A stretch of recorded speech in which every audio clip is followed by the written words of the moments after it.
Hey everybody, and welcome back to Modo with Hdri. And in this episode, we're going to be looking at lighting, and we're going to start off with some kind of basic, primitive things, basic things about lighting, and then we're going to move on to a little bit more complex topics in setting up a lit scene. So, if you are already pretty familiar with lighting in general, either in other applications or in Modo, and you feel like skipping forward, you can skip ahead forward until you see the old man on screen, and then that's when we're going to start looking at a little bit of a more complex lighting scenario. But I wanted to start just by going over a basic rundown of the different types of direct lights that we use inside of Modo and really inside of most mainline 3D applications for the last forever. At least 15 to 20 years we've been seeing these same kind of lights, just used some variations on them, but for the most part the same kind of lights being used over and over. So once you're familiar with them, it's just a part of your 3D vocabulary that you can hold on to and use from application to application, and that you will probably still be using 10 years from now at least.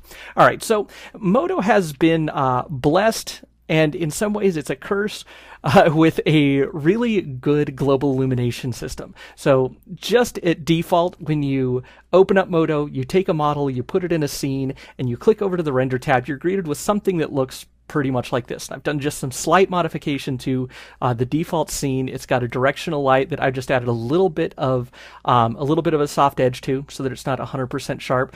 And then it has the global illumination fill. Okay, and the material is just a base material. The only change to this base material is a very slight rounded edge. So other than that, this is pretty much what you get stock out of the box when you start rendering and lighting a scene in Modo. And for a lot of things, it's going to be very good. It will work great. And the other thing that you have the option to do is go with something like Hdri Environments. So using an image-based lighting or something like that. And again, Modo has a bunch of presets. You can double-click and your scene is almost instantly lit. But there are times when you want to have more control over your lighting than you can get with that kind of a lighting scenario. So we're going to go over direct lights, and actually direct lights in conjunction with global illumination, because that way we get secondary bounces and things like that that help fill out shadows and make everything look a lot more lively. So let's start here just by taking the default light, the directional light, and we're just going to look a little bit at the options that we have with the directional light, and then we'll move on to the other kinds of lights that we have here in Modo. So this is a directional light. Okay, and with most lights, you're going to see a fairly common set of attributes that you can change from light to light, and they're going to be the same or similar between different types of lights. So with a directional light, this is typically simulating sunlight. It's light coming from pretty much infinitely far away, so the actual position of the light in this case doesn't matter. Now, I could take this light here, and let's change my action center to automatic. And I could take this light and move it around all day long, and while my preview render is going to try to update because it knows I'm changing something, you'll see that the lighting obviously is not changing.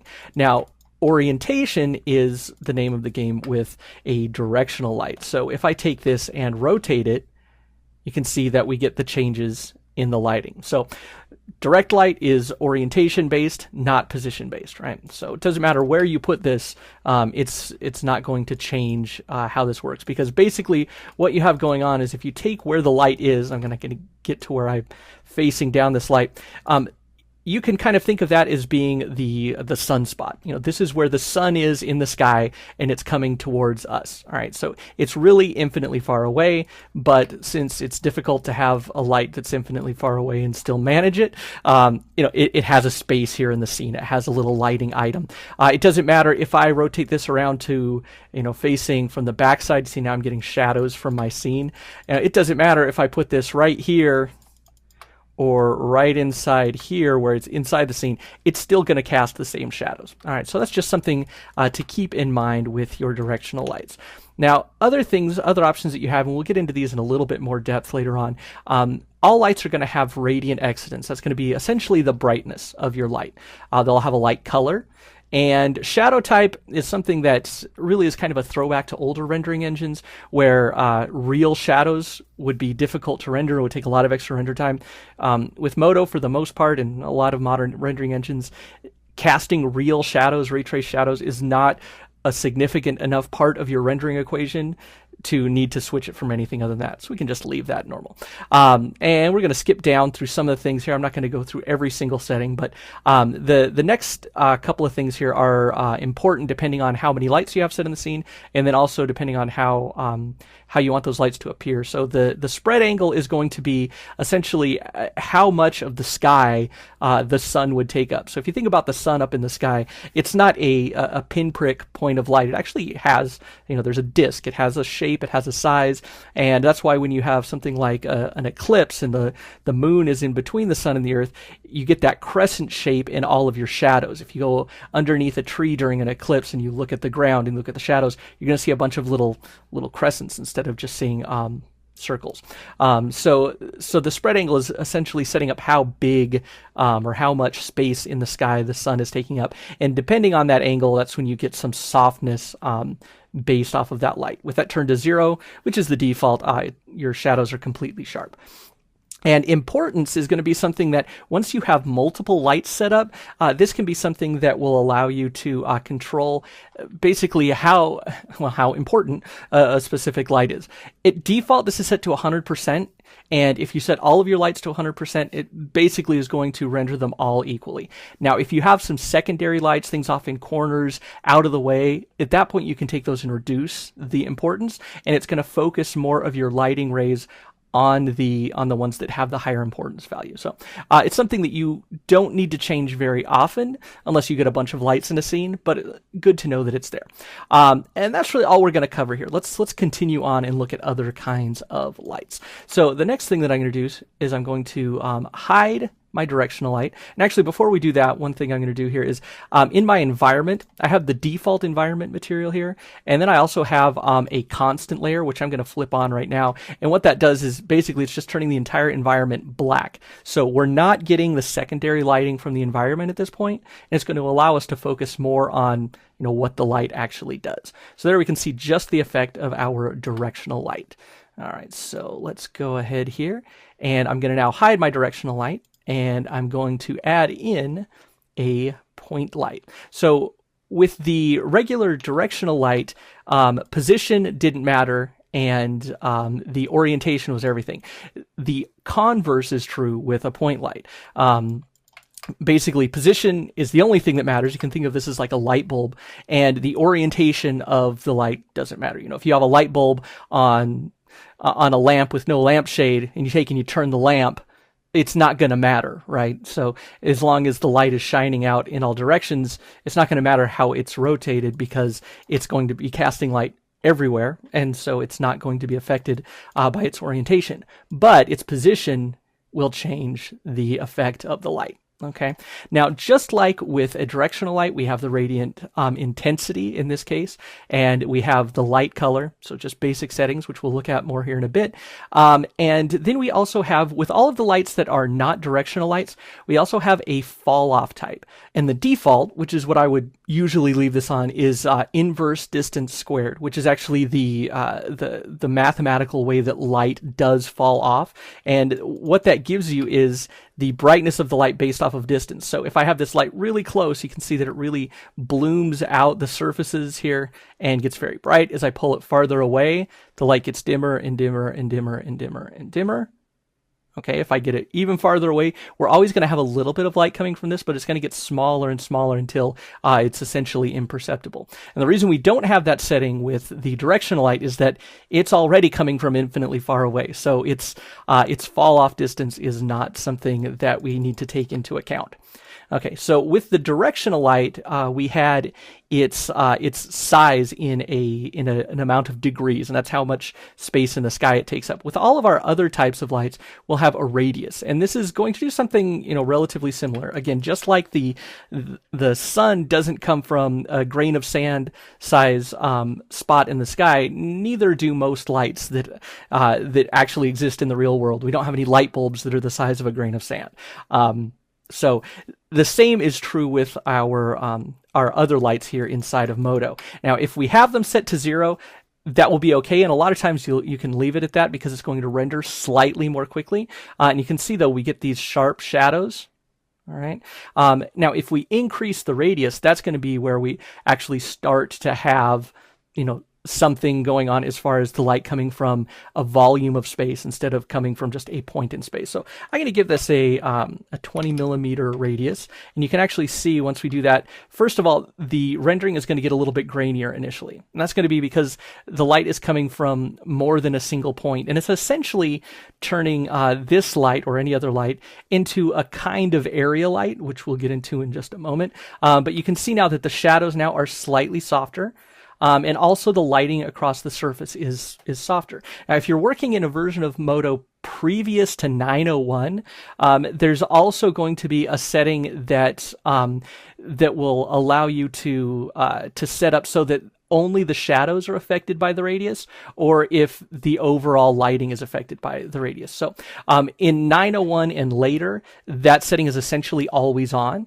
And the difference here is going to be here, if I turn this up to something bigger, let's go to like 0.2, so 10 times the size. You can see that this is getting much softer, and also if you look, the specular highlight is softer, and also the way that the light falls and wraps around the edges of the objects is a little bit softer.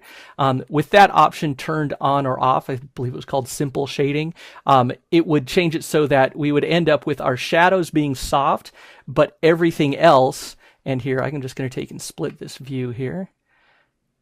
And let's let this render just a little bit, and then I'll pause it. There we go. So if I pause this, and then I set this down to 0, and I render this one, you'll see that we would have the softer shadows, but everything else would still be tight and hard, and we wouldn't get as much kind of soft gradation around the edges of the lighting. So just something to note if you're working on a version of Modo before 901, so any of the 8 series or anything before that. All right, cool. So let's go ahead then, and now I'm going to delete this extra one. I'll probably bring that on and off frequently during this so that we can compare. So that's going to be our next kind of light. Here's the point light. So directional light, only orientation matters. Point light, only position matters. The next thing, and the last kind of real basic light that we're going to look at, is a spotlight. So let's go ahead and add lights, and we're going to put in a spotlight. And with the spotlight, this is kind of the both sides of the equation here, where both position and orientation now matter. Okay, so if I move the light up here, we're only lighting the very top of everything. If I rotate the light down, we can aim it at it. So, obviously this is something that takes a little bit more work to set up, but it also lets you focus and highlight and accentuate parts of, especially a larger scene, a little bit more easily, because you have your light coming from a specific point and also shining at a specific point. So you get a little bit more control, and then you're going to have a lot of the settings are going to be essentially the same here. So if we look, we have our radiant intensity, we have our color, fall off type, radius, and then importance. And same thing here with radius. If I set this up to, again, I'm going to use 20 millimeters, so we get something, light bulb-ish size. We start to see a little bit more softness come off of this light. And here I'm going to go even bigger in this case. Let's go to 100 millimeters. There we go, make it a little bit bigger. And now you can see that we are definitely getting more softness in both the lighting and the way it affects the objects, as well as the shadows. Okay, so those 3 types of lights are going to be kind of the signature lights that have existed in 3D applications for a long, long time. And the kind of newcomer to the more basic lighting additions, and essentially the derivative for a lot of the other kinds of lights that we have in Modo, is going to be an area light. So let's go ahead, and area lights are what we're going to use going forward here as we look at lighting a more complicated scene, and you'll see why, because we do get a lot more flexibility with them. So let's choose again, add lights, and the area light here, like I was saying, the cylinder light, the dome light, even the photometric light in a lot of ways are essentially just kind of variations of an area light. And by that I mean the light is being cast from an area of space instead of just a specific point. And this is, very much like turning on a radius on the other lights. So let's go ahead and put in an area light here. And you can see that the area light, by default, when it drops in here, since it's bisecting this sphere, you can see that everything behind it is dark, and that's because it only shines in one direction. So if I move it back here behind the objects, we're only going to be lighting up the backdrop. So just an important thing to notice. Light is only coming from that one side of this light. Okay, so let's take this light here, and I'm going to take it and move it over here. Maybe rotate it down a little bit. And right away you can see that the amount of subtlety and softness that you get off of an area light is significantly better than what we were seeing on any of the other lights. And that is because, it is coming from more space. A lot of lighting that we use in the real world is based off of bounce lighting. A lot of times to illuminate a room, you don't just put a light bulb in the middle of the room. You put a light in the corner and it shines on the wall, and then that wall essentially lights up the rest of the room. And that's pretty much exactly what's going on with an area light. We've got this entire square here, although you can choose to change the shape to an ellipse. See? And light is coming from that area of space. All right, so again, same kind of basic options that we have, radiance, color, all of that sort of thing.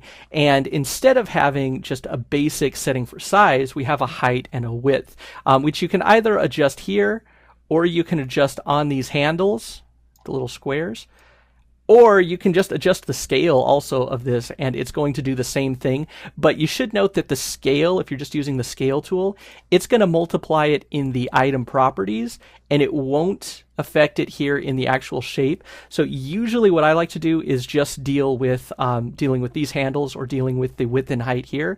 That way you are not changing anything. And if you happen to nest a light inside of a locator, something, the scale is going to not be affected by that. So just a side note here. So you can scale it with the scale tool, but it's scaling a different thing. All right, so these handles are going to appear anytime you have any kind of transform tool active. So with the move tool, the rotation tool, scale tool, you're always going to get these handles. If I drop my tool, you can see that those handles go away, even though the light is selected. All right, so there is a really important thing, though, that is a difference between area lights and the other kind of lights, and that is that its scale is directly proportional to its brightness, or actually the inverse of that. The brightness is directly proportional to the scale. So the radiance in this case is going to act as a multiplier for the light, and not just the only measure of its brightness. So the way that I like to think of this is like saying that this object here, this light object, is kind of like an array of LEDs. So if you have an array with 50 by 50 LEDs in a grid, it's going to cast a certain amount of light. Now, if I wanted that same light here, and let's start by, I'm going to take this down to 0.5 meter by 0.5 meter. So if I have this little LED light here, and we say, okay, this is all right, but I want a bigger light. I don't just want this little small light. I want a bigger light. You wouldn't just take the LEDs and spread them farther apart. You would get a bigger light, but it's also going to have more LEDs in the array. So if I take this and let's scale it, I'm going to start just by going out. So I'm going to about double the width here. There we go. You can see that we'll get a brighter light, not just a light coming from a bigger area. And once again, I'm going to split this off so that I get two versions that we can look at here. So if I pause this, and then let's set this back to 0.5, and we'll unpause this side. Let's look at the differences between these two renderings. So first of all, with the light double the width, the lighting is significantly brighter. Other things you'll notice is that the shading is softer as the light gets bigger, just like increasing the radius on the other kinds of lights.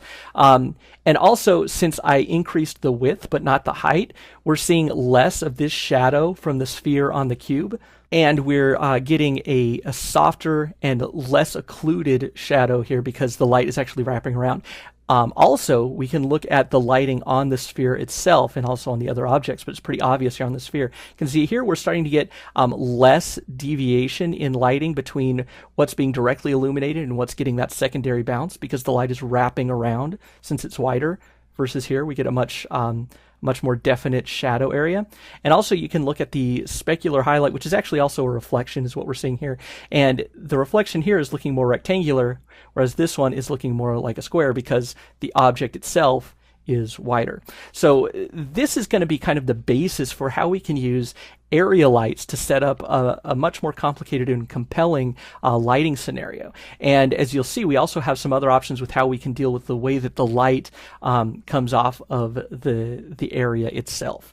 Now we're going to jump into something a little bit more complicated now that we have kind of a baseline set here. And what I'm going to do is I'm going to hide our primitives, and I'm going to bring in the classic old man head here. And this is just the basic stock content old man. The only thing is I've added more materials to him, and I've added some materials to his eyes and some things to give him a little bit more interesting look.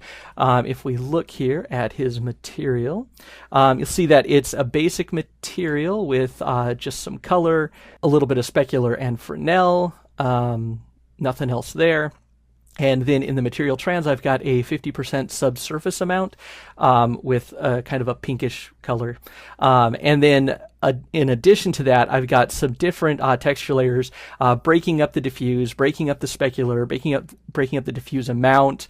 And then the last thing that I've got here is a weight map, setting the subsurface amount and decreasing it in areas where you would really tend to get less subsurface scattering. So on the bridge of the nose, the area right around the eyes, chin and jawline, top of the head, areas like that. And just with this single light, you can kind of see a little bit of definition here. Once we set up a more complex lighting scenario, that will be a little less obvious. But basically, these areas where you should be getting less subsurface scattering because the flesh itself has bone right behind it, then that's kind of what that last layer is.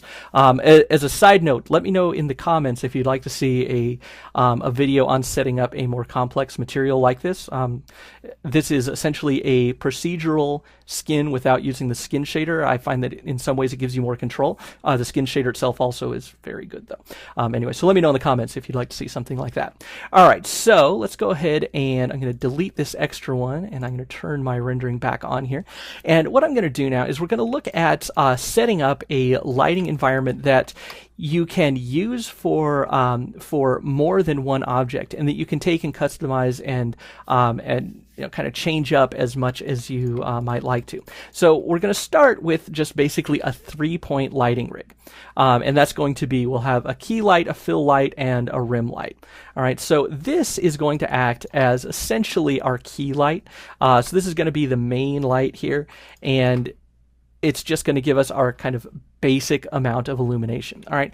Now, what I'm going to do, though, is I want to be able to have some more control over how these lights hit the scene. And when you just do a basic rendering here, you get only a relatively limited amount of dynamic range. So what I'm going to do is I'm going to increase, if I go up to the final color output here, I'm going to increase the input white level, and what that's going to allow me to do is have more fine-tuned granularity with my lighting values, and it's going to give me a little bit more control in the end. Now, this is not a 100% necessary step, but it does allow you to get, again, like I said, more fine-tuned control. The one thing to note is when you increase this, you're also going to have to increase the brightness of your lights, but then you're going to have a lot more values between your light and dark areas. So, all right, so what I'm going to do is, without going too much into, what's going on here, if I increase the input white level, let's just put it up to 2, say, you'll notice that everything in the scene gets darker. Right? And that's just because we're getting more range out of there, and we're essentially getting more in the high end, the brighter range, than we had been getting. And since we're getting more in the bright range, the lights that we have are going to appear less bright because they were based off of the lower lighting range. Now, you'll also see this used fairly heavily with physical sun and sky. When you unclamp the sky and the sun, if you just leave your input white level at 1, everything's going to look completely blown out, and you'll have to adjust this. So what I'm going to do here is I'm actually going to change this. So I'm going to go all the way up to 10. You'll see that our character gets fairly dark pretty quickly here. So now what I'm going to do is take and move this this light, and let's change our action center to selection here. And I'm just going to pull it away a little bit, but I'm also going to make it a bit bigger. I'm going to go more wide than tall. All right, so now we should start to see, okay, yeah, so we're getting a little bit of illumination here, though it's fairly subtle. So the next thing that I'm going to do is jump over here, and now I'm going to start adjusting the radiance. Okay, remember I said this is a multiplier. Since we have the size here that controls sun brightness, the radiance will be just kind of a multiplier of that. And I'm going to start just by doubling it up to 6. I don't want to make this super bright right off the bat because this is the only light I have in here at the moment. So I want to be able to go back and adjust later. All right, so, and we're going to leave colors alone for the moment as well. So, oops, accidentally shrunk my light down to 0 scale, and of course, no light was coming from it then. All right, so let's go ahead here, and I'm going to call this key. And now I'm going to go add item, and we're going to put in another area light, which I'll just call fill. And the fill light. One thing that I like to do here is when you're working with something like these lights, I find that it's really nice to use an origin action center. And that way, here, if I take in, let's start just by moving this light back a little bit. That way, if I take this light and then I go to rotate it, I'm rotating around the center of space, and it will allow me to kind of align things a little bit better, so I know that it's always pointing at the scene. Again, not a 100% necessary thing, but something that I find useful, so I feel worthwhile to mention. So let's move this up, maybe something like that.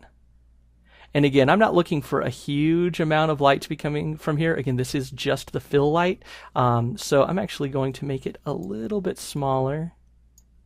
And then I'm going to back off its radiance to, let's start by putting it maybe at 2.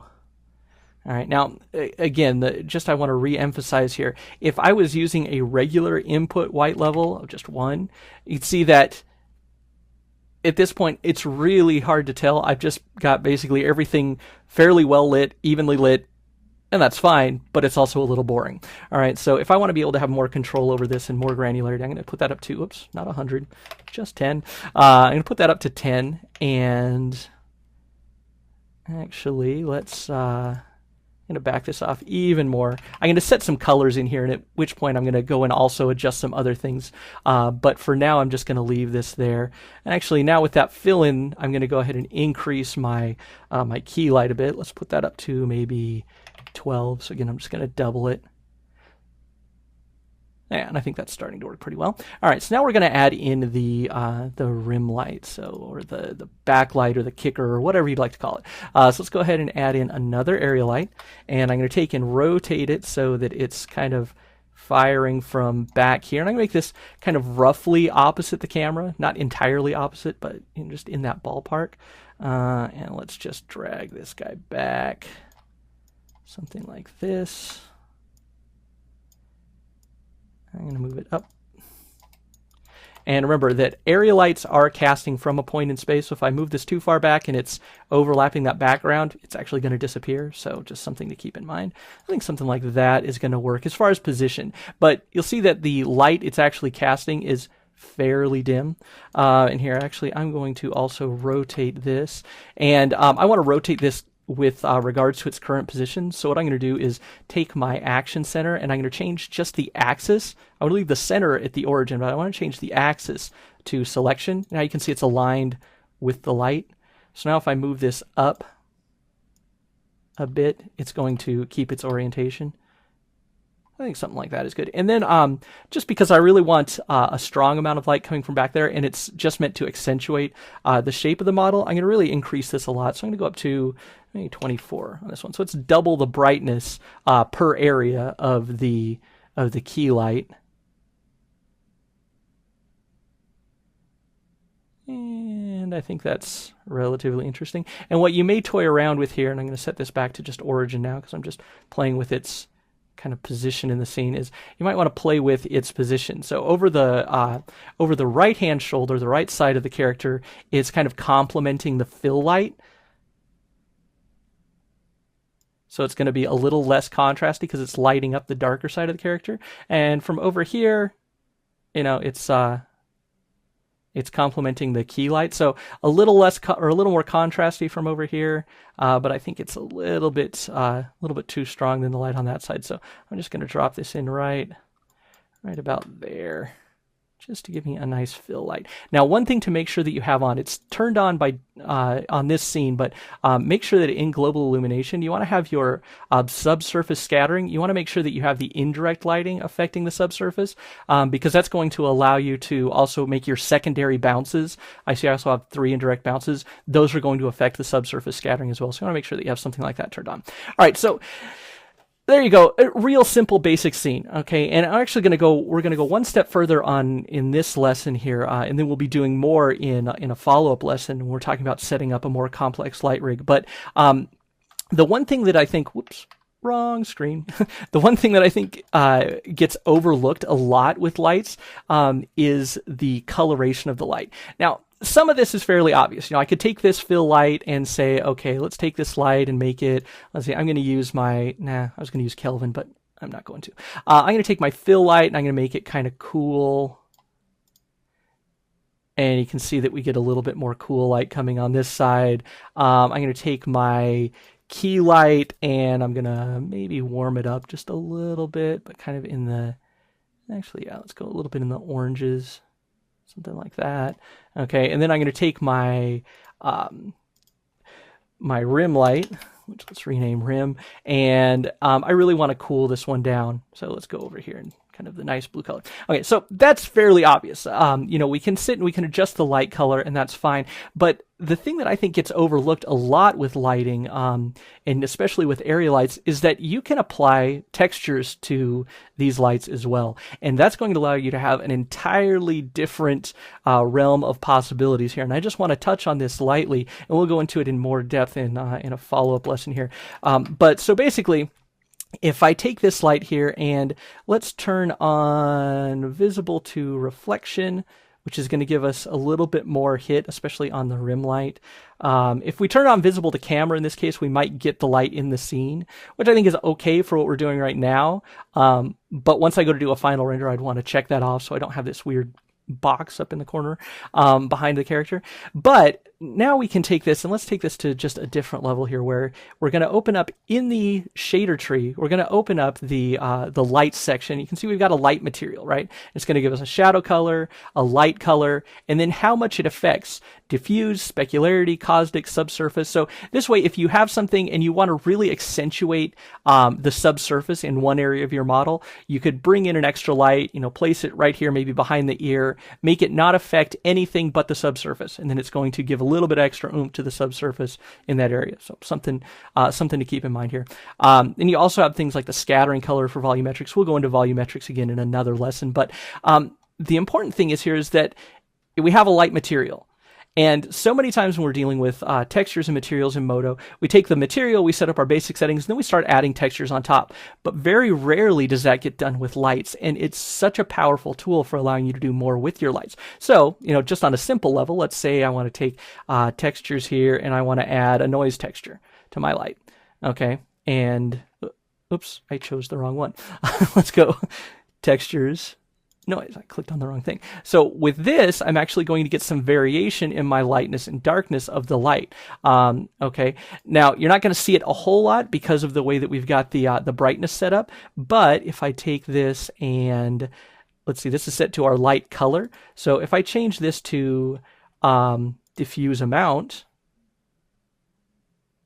see, now we see something a bit different. Or if we undo that, if I change my blend mode, let's change it to multiply. Now again, we're seeing some difference going on. You can see we've got some areas where this area here is a little bit brighter and a hotter blue. This area is a little bit cooler. So let's take and let's scale this down a little bit so we get a little bit tighter noise here. And this is going to give you again a bit more complexity and detail in your lighting. But then there's something else that you can do here that I find to be really useful with these kind of lights. And what I'm going to do here is I'm going to add another camera just for a moment here, and let's cut to camera 2 and back out so I can actually see that light. Okay, so there it is with just the noise, right? So I'm going to turn that noise off. And what I'm going to do is I'm going to add another layer, and I'm going to add a gradient. Okay, so with a gradient and with any other texture layer here, we'll get a texture locator, right? So let's open up the texture group here, and here's our gradient texture. What I'm going to do is I'm going to take this out of my texture group, and I'm just going to parent it to my rim light. All right, and then I'm going to set its position and orientation all to 0. So that has put that texture locator in the center of my light. Okay, so now what I'm going to do is I'm going to take a gradient here, and let's go to the texture layers here, and I'm going to change my input parameter to distance from locator. Okay, so we got distance from locator here, and now if I take, this is my light color, so I want it in my color area here, I'm going to change the color here, and see I've got this going from white at 0 distance to, let's open up our gradient so you can actually see this a little bit better, to at 1 meter away, it's starting to get gray. So if I pull this in a little farther, let's pull this in like that, and then darken it up a little bit, you can see that now we're actually getting a fade on this light. Okay, so, and I can change this up in any ways that I want here. I could add some additional keys here. Let's say, let's actually put this one here, put this one here, and I'll make it go all the way to black, just right, kind of right at the very edges.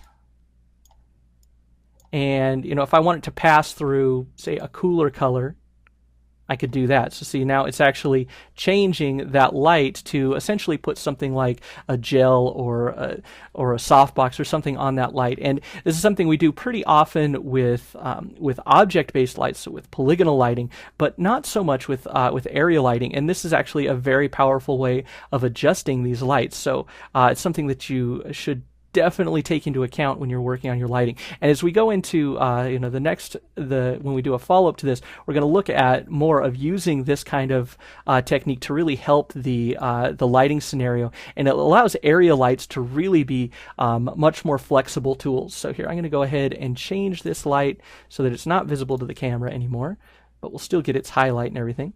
And now I'm going to, since I've got some variation on that, it gets darker, I'm going to have to bump up its intensity. So let's go to maybe 32, and then I'm going to take my key light and I'm going to change it up to, I don't know, 16. We're just going to kind of adjust everything here to give ourselves a little bit more. Let's see, and that's a little bit on the heavy side in its color, so I'm going to back that off a little bit.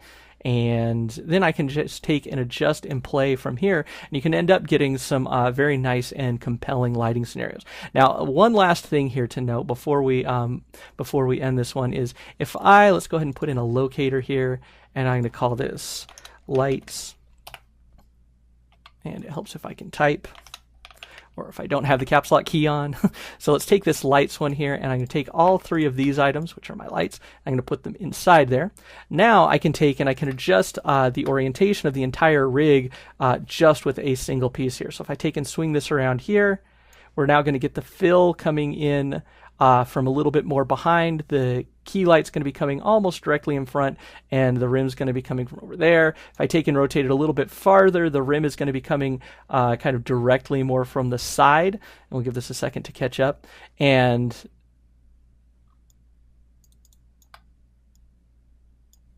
there we go. And so I can take and adjust the entire rig just by taking and rotating this around. Now, you can also, it's also a good idea if you're trying to create a more generalized lighting rig, or if you're just practicing your lighting, it's a good idea to look at it with different subjects. So I've also got here, let's get rid of the old man, and let's put in just this sculpted head, which again is just from the stock content, has the same skin texture on it as the old man. So we can use this as a good baseline here. Oops. And rotate my lights back around, and let's rotate the lights back here again, something like that. So there it is with a different character, so you want to see how that looks. And then just to give something entirely different, I've got an item from the stock content that then has some textures applied to it. So this is just a simple kind of basic paint job with some worn away edges and then some metal and some other stuff going on. So let's see how the lighting works with that one. So, you know, if you're just creating a generalized lighting or just practicing things like that, it's a good idea to be able to just take and switch up the things that you're rendering, just so you can see how the different lighting scenarios will play out on different objects, and it helps give you an idea as to how that's going to work in a larger context. So that does it for this one. If you like this video or videos like it, please follow me and support on Patreon's patreon.com/Ellery. If you'd like this video or any of the other videos in the Modo with Ellery series in an a la carte fashion, where you can get the downloadable movie files as well as the content files, which you can also get through Patreon. You can get those a la carte through Gumroad at gumroad.com/Ellery. That does it for this one. Go make something cool, and I'll see you in the next one.